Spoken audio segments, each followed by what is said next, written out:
కాండు పట్టుకుంటే షాక్ కొట్టద్ది. ఇది ఆంధ్రప్రదేశ్ తెలంగాణ? నాది నేను పుట్టింది ఆంధ్ర అండి, నెల్లూరు మాది. ఓటు హక్కు ఎక్కడ ఉంది? నా ఓటు ఇక్కడ కదా, నా బతికేడే కదా. మరి అంటే నీకు ఆంధ్రప్రదేశ్ లో పరిపాలన ఎలా ఉన్నది అనేది తెలియదు?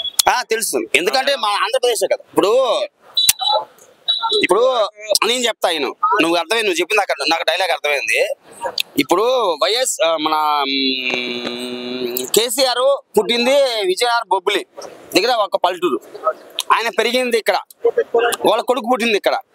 ఇప్పుడు పుట్టింది ఎక్కడ ముఖ్యం కాదు, ప్రజలకి ఏం చేశాము. ఆంధ్ర తెలంగాణ రెండు ఒకటే అండి నా ఉద్దేశంలో.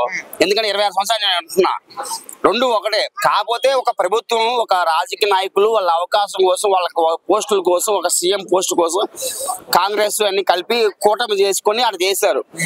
ఈ కాంగ్రెస్ అనేది రాదండి, ఇంకా ప్రపంచంలో కాంగ్రెస్ అనేది ఉండదు. మోడీ తప్ప ఇంకా పిఎం ఎవరు ఉండవు. అక్కడ పిఎం ఎక్కడ? ఇప్పుడు పవన్ కళ్యాణ్ గారు జగన్మోహన్ రెడ్డిని ఖచ్చితంగా జైలుకు పంపిస్తారని ఒక టాక్ అయితే వినిపిస్తుంది. నిజంగా పంపిస్తాడు అనుకోవచ్చా?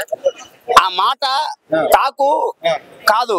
ఆయన ఒకసారి ఆయన్ని జైలుకి టచ్ చేయమని, పోలీసులు టచ్ చేయమని చెప్పండి. ఒక్క ఫ్యాన్ కూడా వదలడు.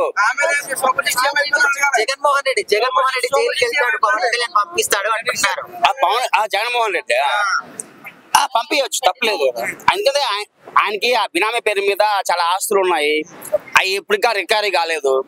కోకాపేట, గీకాపేట, ఈపేట. ఏదో మీకు కేపాల్ తెలుసా? కేపాల్ అంటే ఆయన క్రిస్టియన్. కేపాల్ గారు రీసెంట్లీ నిన్న ఒక ప్రెస్ మీట్ చెప్పారు.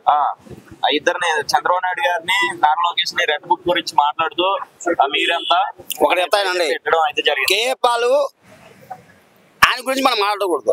ఎందుకంటే ఆయన కూడా ఒక పార్టీయే కదా, ఆయన కూడా రాజకీయవేత్త. ఆయనకి రాజకీయవేత్త కాదు, రాజకీయానికి సపోర్ట్ అంతే. ఆయనకి రాజకీయాల్లో ఏమి పోస్ట్ లేదు, ఎంపీ లేదు, ఎమ్మెల్యే లేదు, ఏం లేదు. కాకపోతే రాజకీయానికి సపోర్ట్ చేస్తాడు. కేపాల్ గురించి చెప్పాలంటే ఆయన ఒక పరిపాలన, ఒక క్రిస్టియన్స్ గురించి, ఒక దేవుడి గురించి భక్తి ప్రజలని సమ్మోహన చేస్తాడు.